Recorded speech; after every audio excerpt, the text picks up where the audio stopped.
sit down, and there may be a few folks still coming in. So let me welcome you this evening. My name is Fran McNair, and I'm the Executive Director for the Olympic Region Clean Air Agency. And I'm the hearings officer for tonight's hearing on the preliminary staff recommendation for the Simpson Lumber Company, LLC, air operating permit. It's a 5-year renewal. On behalf of the Olympic Region Clean Air Agency, thank you for coming. So I'm going to run through our process a little bit before I introduce staff and we actually get things rolling. The purpose of tonight's meeting is to record and consider testimony from the public regarding the air quality concerns, only air quality concerns, relating to Simpson Lumber Company, LLC, Title V Air Operating Permit Renewal. We have some ground rules, and I think we've posted them around here. During the public testimony portion of the hearing, the following rules of conduct will apply. Persons testifying or providing written statements must sign in and provide name and address in the sign-in sheet, and that's the sheet that Dan has out front. Persons testifying must clearly state their name for the record prior to making any comments. All comments will be directed to me, the hearings officer.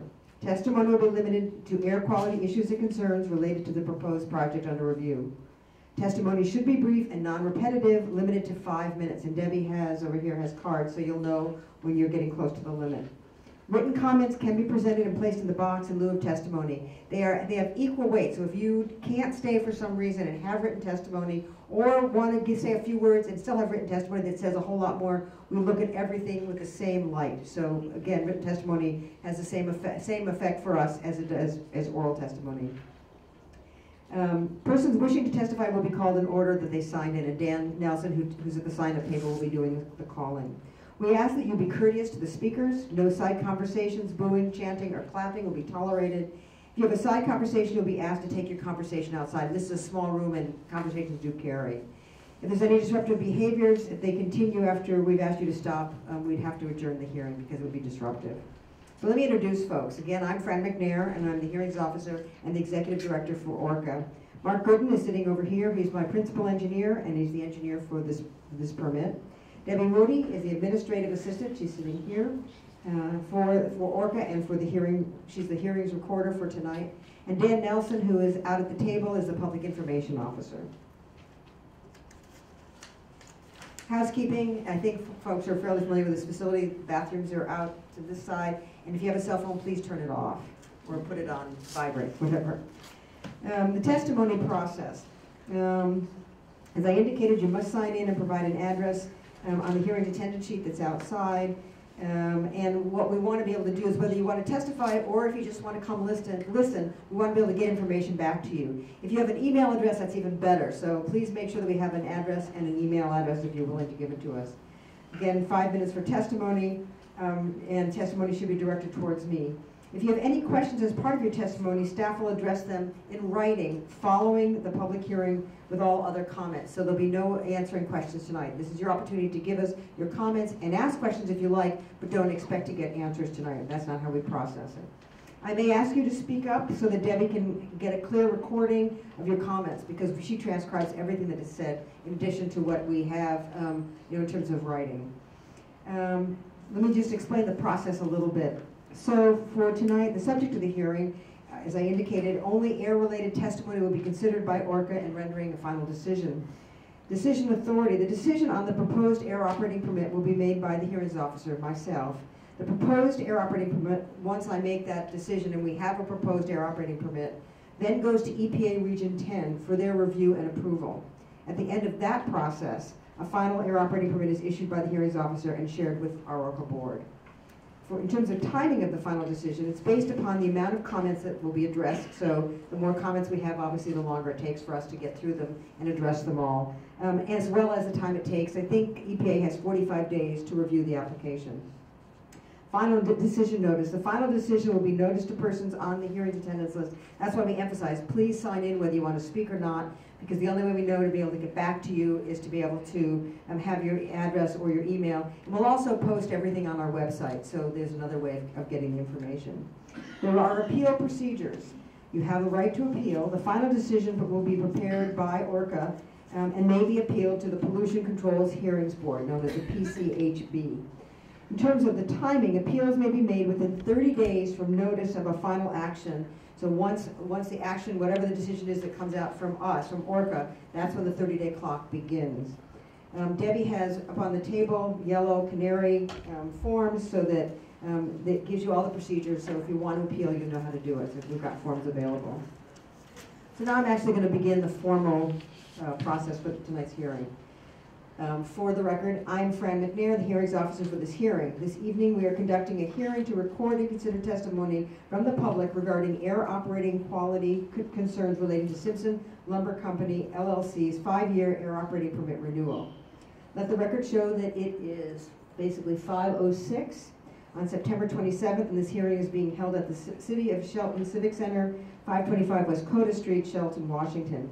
Legal notices for this hearing were published in the following. We had it on the Olympic Region Clean Air Agency website for at least 30 days. An email alert went out on August 15th.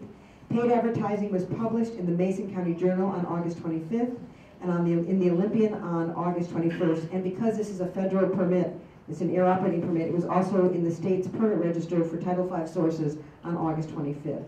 In addition, we had copies of the draft permit at the Shelton Library and on our ORCAA website. ORCAA staff report, compliance with air regulations will be presented by Mark Gooden.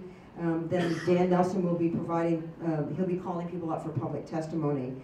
If I need to ask questions, I'll interrupt and ask questions, but otherwise I will be just listening and taking notes throughout the process.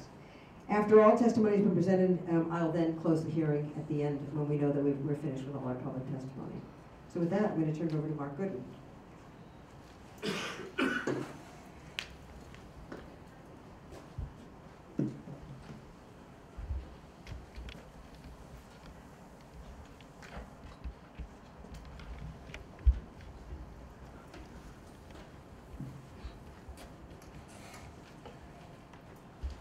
Hello.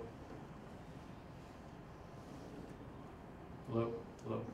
Okay, let me know if you can't hear me back there. I'll try to speak loud. My name is Mark Gooden, as Fran said. I'm one of the engineers with the Olympic Region Clean Air Agency, and it's one of my jobs is to write these air operating permits, and so I'll be giving the staff presentation today. As Fran said, this is a public hearing for renewal of Simpson Lumber Company's air operating permit for their Shelton waterfront lumber mill. This will be the second renewal of that permit. And I've asked Fran if I could go into a little bit of background to explain a little bit more about the air operating permit. It's a very different permit than the subject of previous hearings here in Shelton, namely a Dodge, whereas that was hearing for approval of construction of a new facility. This is a hearing for an operating permit of a facility that's already built, already operating, and this is a renewal of that permit.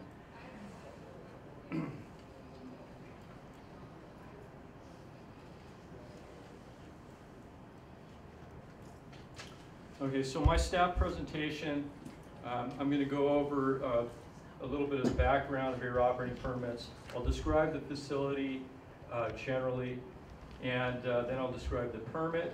I'd also like to talk about some of the new federal regulations and standards for boilers that I think many of you have been following. And I'd also like to talk a little bit about the compliance history of the facility, because ORCAA is an enforcement authority. Besides just writing permits, we have a whole inspection team that actively goes out, visits these facilities, writes notices of violation, and issues penalties when necessary.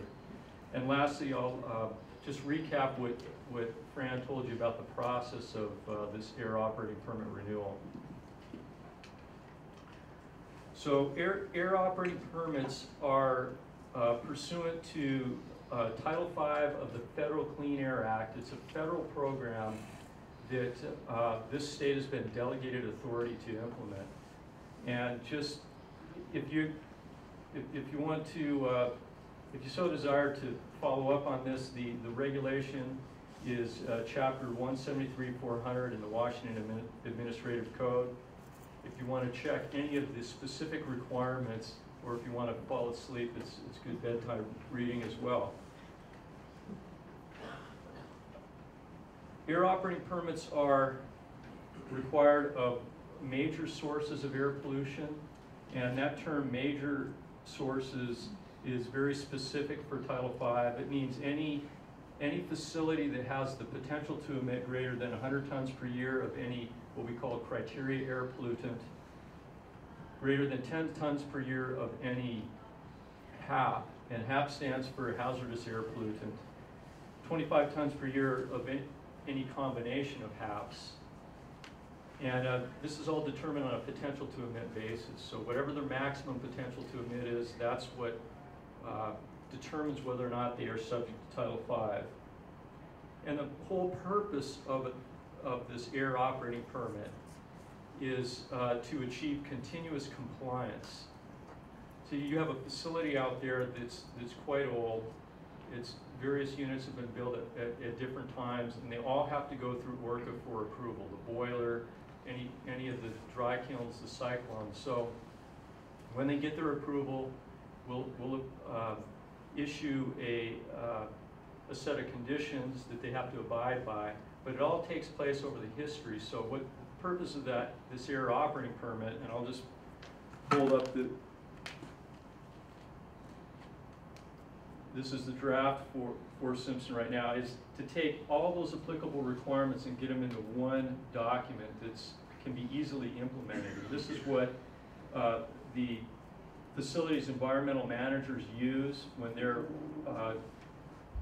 policing, self-policing their facility. This is what our inspectors use when they go out in the field and they do a compliance inspection. So the purpose of this is to take all the very overlapping, redundant, applicable requirements, get them in and reams and reams of paper, because the federal regulations are, one chapter is about yay thick, and to get them into one easily understandable vehicle document that can be used practically and used in the field as an enforcement tool. So that's the purpose. So what are air operating permits? Again, they're enforceable operating permits containing all the applicable requirements, state, federal, local. You put them all under one cover. And so what you got in there is you've got a whole bunch of emission limitations. You have operating requirements. You have work practice standards, and you have monitoring, record keeping, and reporting.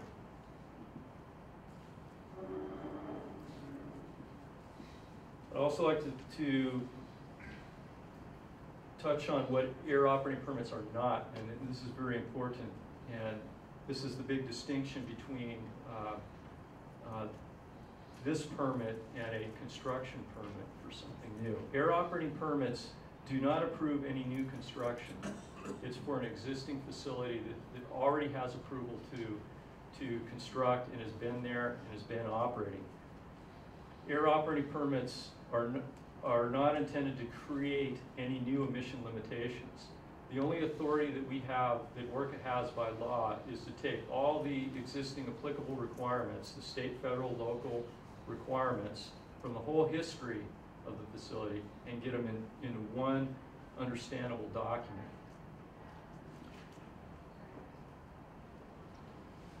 A little bit about the process. Fran touched on this.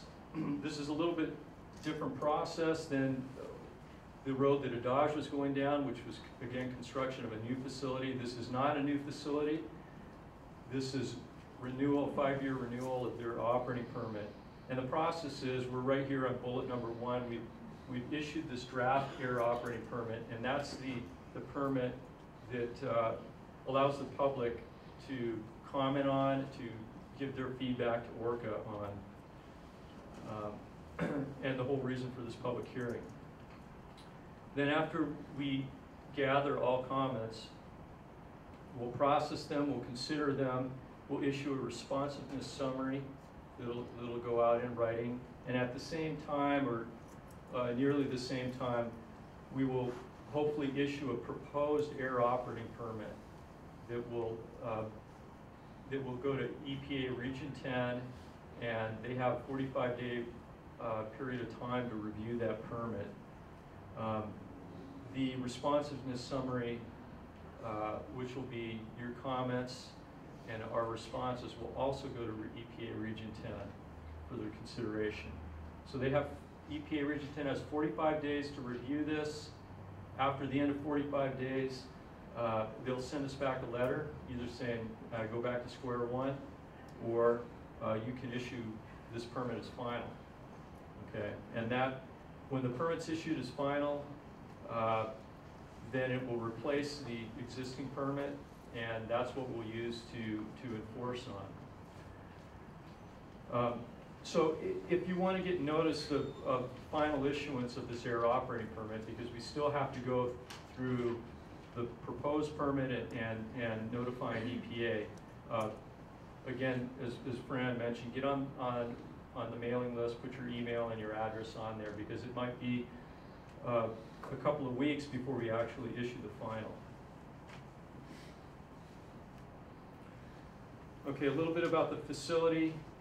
The reason why Simpson Shelton requires an air operating permit is they're a major source for several pollutants, and I've categorized all the pollutants up here. They're major for oxides of nitrogen, or NOx. They're major for carbon monoxide, PM 2.5, that stands for particulate matter, with a diameter less than 2.5 microns. Volatile organic compounds, VOCs, they're major for those. And they're also major for HAPs, that stands for hazardous air pollutants. So the combined sum of the hazardous air pollutants that they emit over a year is 78 tons. Does that include dioxin? It includes all HAPs, all hazardous air pollutants emitted. Okay, so that was the potential to emit, and the potential to emit is the maximum potential that they can physically emit with under regulatory constraints. Their actual emissions are actually quite a bit different, and this table here shows actual emissions for 2010. And this speaks for itself. You can see what the actual emissions are there. And just to let you know, one of the functions of the agency is we come out with what we call an emissions inventory every year. And so this material, this data is generated every year. The fuel use and other information goes to our office, and we will determine what the emissions are for the previous year. Usually there's a little bit of a lag time. Come fall, our emissions inventory specialist person tells me these inventories are available for the previous year. So it's all available from our website.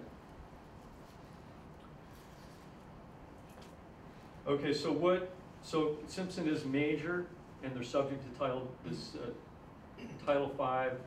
air operating permit requirement. So what is it that they actually do that causes them to be major? What is emitted at Simpson? And I'm just going to briefly go over these we call them emissions units. They have a wood fire boiler. That's their main source of steam. They use the steam to dry lumber and lumber dry kilns. That boiler was approved in 1986. It was modified and later on, and something called an electrostatic precipitator was added. That's an air pollution control device that removes particulate. They also have a natural gas boiler, and that boiler is there for backup. It's only used for backup and in certain rare cases auxiliary steam. They also have lumber dry kilns. It's where they take the lumber, the milled lumber, they put it in large vats, and they heat it up with steam. There's actually emissions that come off of the wood itself. Certain amount of formaldehyde and phenol and methanol, which are air pollutants, come off the process of drying lumber. They also have these things called cyclone separators, which simply removes a solid residual stream from an airstream. So any sawdust or wood chunks, they've got to move it from point A to point B. They do that pneumatically, or in other words with air. And to separate out the wood stream, which they could use as fuel or sell. The air's got to go somewhere, and there's a certain amount of particulate in that airstream. So that's what these cyclones are. They separate the wood from the air and their emission points. They also apply a fungicide to the lumber, and that's got a certain amount of hazardous air pollutants emitted associated with it. They do some barge loading, which causes some particulate emissions, and they have a variety of diesel engines, which have diesel particulate emissions. So just really quickly, this is just a picture of the facility showing the wood boiler, the boilers in that building. It shows that the pollution control device, which is called an electrostatic precipitator there, or an ESP. It's quite a large unit, and that takes out particulate. There's a couple of other pollution control features upstream of that you can't see very well. You see the fuel house, and you can see two of the cyclones that emit particulate and are there just to remove the solid wood residuals from an airstream. Here's a picture of some lumber dry kilns. You've got a number of these things. And here's a close-up of a cyclone that they use for barge loading.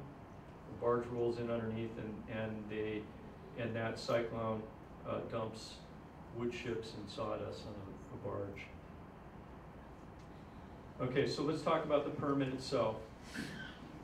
Okay, the permit contains standard terms and conditions that are administrative in nature. It contains all emission limitations and operating standards, then has monitoring, record keeping, and reporting requirements. These are things that are requirements of Simpson for them to keep track of their emissions, fuel use, and any kind of operating parameters of any units that are related to what they emit. And of course, record keeping and reporting. All this data is required to be retained for 5 years and is part of the information that ORCAA, when we go out on an inspection, will inspect. They also report it every 6 months to ORCAA. Just to give you an idea of the emission limitations, and I won't dwell on this too much, but there are redundant emission limitations for a single pollutant. In the case of particulate, there are several emission limitations that the boiler is subject to, and I've just put for the wood-fired boiler, the most stringent one is 0.04 pounds per million BTU is the particulate limit. And there's some of the monitoring requirements of the boiler. Again, there's redundant monitoring requirements that are continuous on that boiler for them to keep track of emissions. And the permit contains record keeping and reporting. Any monitoring or testing, they're required to have record, and they're required to keep it for 5 years, and it's available when we ask for it. And they're required to submit a semi-annual monitoring report, what we call an annual compliance certification. They're required to report any malfunctions and any permit deviations.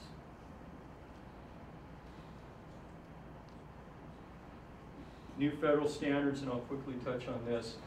You may have been following some of the new federal requirements for large boilers, and these are referred to commonly as the Boiler MACT standards. That stands for Maximum Achievable Control Technology. Right now, EPA is still in the process of developing those standards, and they're not yet final. But what I can tell you is that when they are final, the Simpson boiler will have to comply with them. And when they are final, then we're going to have to reopen the permit and put in the standards, whatever they may be, and we don't know what they are yet, into the permit. A little bit about compliance enforcement history. ORCAA is required to conduct unannounced inspections. We do multiple inspections per year, and we are required by EPA to do one, what they call full compliance evaluation. That's an annual event where we take the results of all of our inspections, all the reports that have been generated and submitted to us, and we'll send out a full compliance evaluation to EPA. There's also requirements for reference method testing, and this is when they actually go up on the stack, and they have to stick probes in, they take samples, and they take the samples and they measure the pollutant concentrations of the gas. The last one that was conducted, the measured particulate was 0.01 grains per dry standard cubic feet, which is less than their compliance limit of 0.04. And that same test, they were also less than one of their other federal limits. They were at 0.022 pounds per million BTU, which is less than the federal limit of 0.1. As far as enforcement actions, there have been no enforcement actions in 2011. I can say that there has been some warnings, and during this permit term there was one notice of violation that was issued, but that was in 2009, and there has been none in 2011. And since that notice of violation in 2009, that one has since been resolved, and they're back in compliance.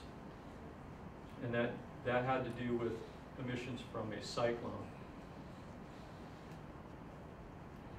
Okay, just to recap the process, we're at the draft air operating permit phase. We're going to issue a responsiveness summary, and then the proposed permit to EPA. Once we get the thumbs up from EPA, then we can issue the final. So please sign up on the mailing list to receive any further notices. And with that, I will close. Thank you.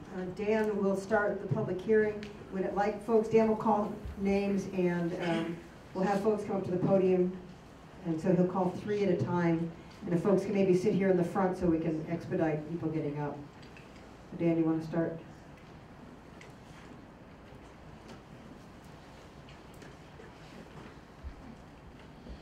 First up is Christine Armand, and then John Cox.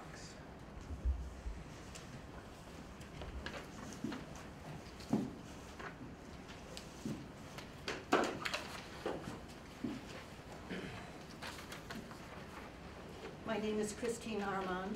My address is Post Office Box 2326 Shelton, and I live downwind of the Simpson incinerator. In October of last year, a national study led by researchers from the Children's Hospital Boston reported that for every increase of 10 micrograms per cubic meter of particulate matter 2.5 in the air, there was a 1% increase in the incidence of diabetes. This is just one example of some of the recent studies and information that the EPA, and therefore ORCAA, does not take into consideration. As we all know, government agency rules and regulations tend to be years behind current science. Cigarettes and secondhand smoke issues are a good example of this phenomenon. Organizations like the American Lung Association, the American Heart Association, and most of our local physicians recognize this dilemma. ORCAA bases its decisions to permit or not on available pollution background measurements over a long period of time. Until recently, the measurements for Shelton were taken on the Mason County Hospital roof and not in the downtown area where the largest pollution sources are located in Shelton. Thankfully, due to the prompting of local activists, ORCAA installed a much appreciated air pollution monitor in downtown Shelton this past April 21st.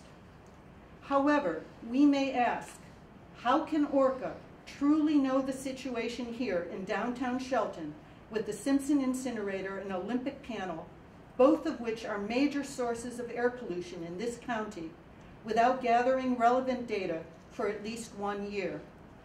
Not to mention the fact that the Simpson incinerator has not been running as usual since the air monitor was put in place last spring.